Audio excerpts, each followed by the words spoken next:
Hi everyone, it's Joey, and you know it's really late because I'm talking in a really low voice. um, I've been spending over an hour, I want to say almost 2 hours, working on the Lego room in general, and especially working on Studside Heights, my Lego beach town. So this is a reduced version. Before I moved, I had another 3, 4 feet of table to work with. But in this space, I'm just adjusting things over time. I several months ago I was really working more on this, but then I had other obligations, went to those first, and hey, I'm recording this on Christmas, so happy holidays, Merry Christmas. After festivities today, I got to some work on this to clean things up because it was really messy, and it's getting better. It is. It may not look different. It may not look much different from before, but it is actually significantly getting better. And I don't just mean in the table, but I mean in the room in general. So a couple areas were organized. There was a whole Sterilite drawer thing here that I was able to move and have a better spot for it, so I can actually use more of this side of the table, which is great. But one of the best things about moving forward on the Studside Heights, the beach town itself, is about the track. Because if you've ever planned a Lego town, you would know it is very difficult to plan with trains, especially in a small space. Trains take up a lot of room, even though the physical track doesn't seem like it was, but the perimeter of it takes up a lot of space. So you really have to figure out all that, in association with the roads, and if you want walkways and housing and whatever else surrounding your Lego town. So months ago, I came up with how this was all going to work out, making a simple oval with the roads, a simple oval with the track. Yes, I know it's inconsistent about the colors of the road plates, but it works. It technically works because there are some of these that are crossroads. They have walkways, and those walkways can help with certain buildings if they need, driving around, which is good. It's fine. Now, from there, and it was also whatever I had available. Some colors just don't exist for some roads, and I didn't have them all to be the same. I also kind of like it being more greenish over here, so it's more natural, and this being a grayish to tan area because it's closest to the beach, you know?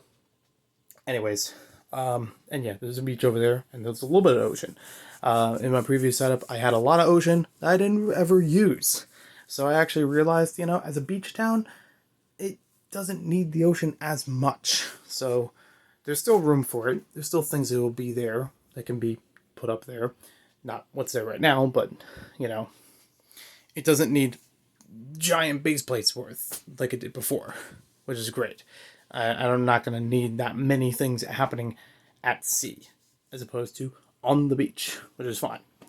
So one of the biggest things as far as the roads and rails go is lining up the rails and just having them properly fit onto the road base plates. I don't know how many other people do this, but for me personally, I've done this several times in which I would add plates underneath the rails so that it actually connects onto the road base plates and therefore keeps them sturdy so it doesn't shift around as the train's moving around.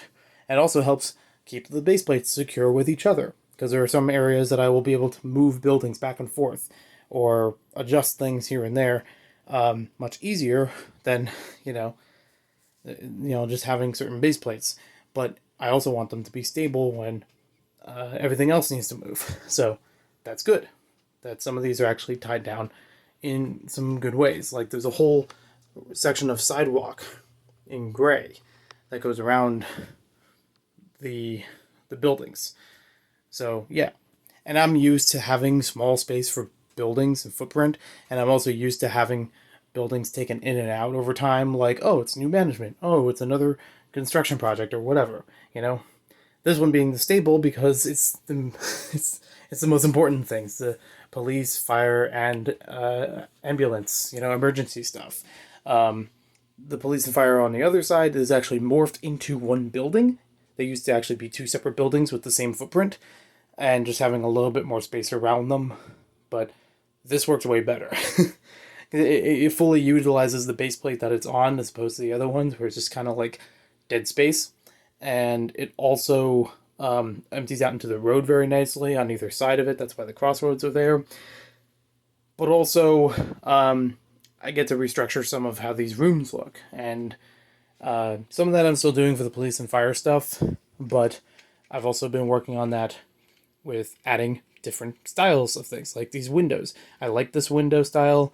I would love to use this, and it would make the building stand out more instead of being so cubish. There's little features here and there, but it also helps on the other side of their stuff. Anywho, because I don't even know if it's going to be hospital facing outward or it's going to be towards the back. That can move. That's fine. So, rails.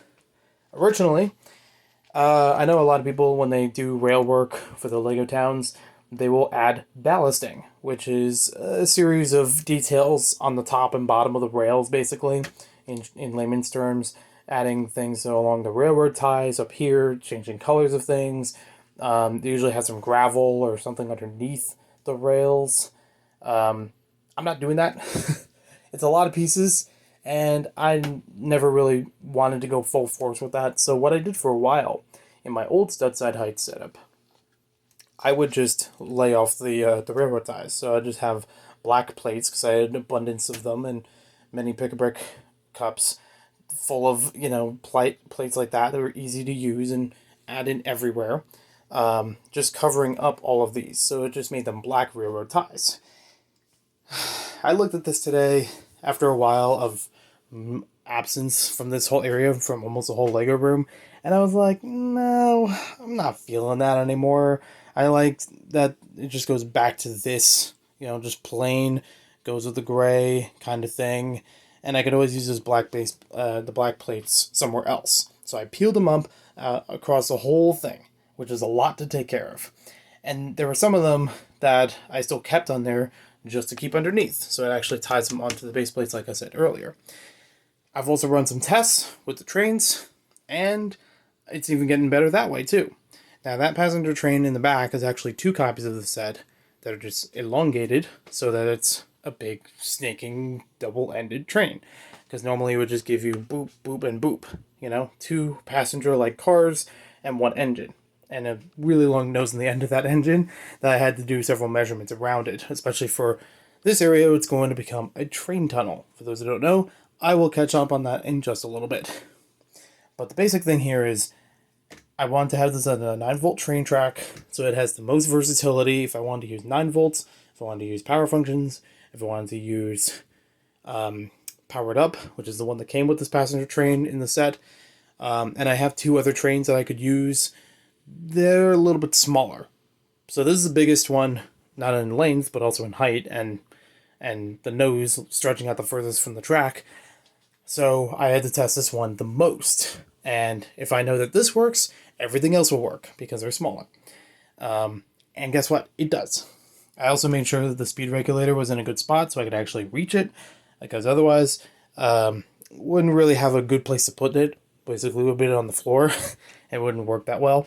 So I was like, hey, I'll just incorporate it into the layout. Put it right here. It has a studded receiving underneath, so I could just attach it onto the base plate. And I moved the track just enough so it'll be out of the way, even with the long nose of the passenger train. I also adapted the passenger train to have a 9-volt motor underneath, and it's doing pretty well.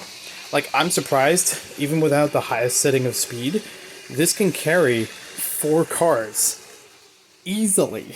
Like, it'll probably do better if I add another motor onto it, as I've seen in other train layouts, where it gets like a long chain of cars. They just add a second motor to pull it along better. But for right now, I like it. I could add that on a little bit later, but I didn't add it on right now because I didn't have the second pair of wheels to replace it, since that's the car that usually hosts the motor, and the motor wouldn't really help with this layout until I find a 9-volt again. I have one buried somewhere. I figured I'll just leave it off, see how this does, and this is still good. Again, I'm testing it at what I consider its limit, what I most maximum would need for it. And I can trim it down and it'll still be good. So I could have this passenger train running 2 of the cars, and that'll be fine. It'll work well. See? does not make contact with the regulator. And it works in reverse too, which I'm really happy about. That it can work both ways. Yeah, it might have a little more push to it, but it doesn't need to be a super fast passenger train. It needs to be enough to still circulate without wearing thin, or just stopping momentum. I'm also glad that the 9-volt track works, because I've had some issues before with certain track pieces that they don't make as much contact, especially being over 20 years old. Maybe even more than that, honestly. So I'm happy that all of the facilities are working, because now I can move on to the next big step, the train tunnel. And basically all that's about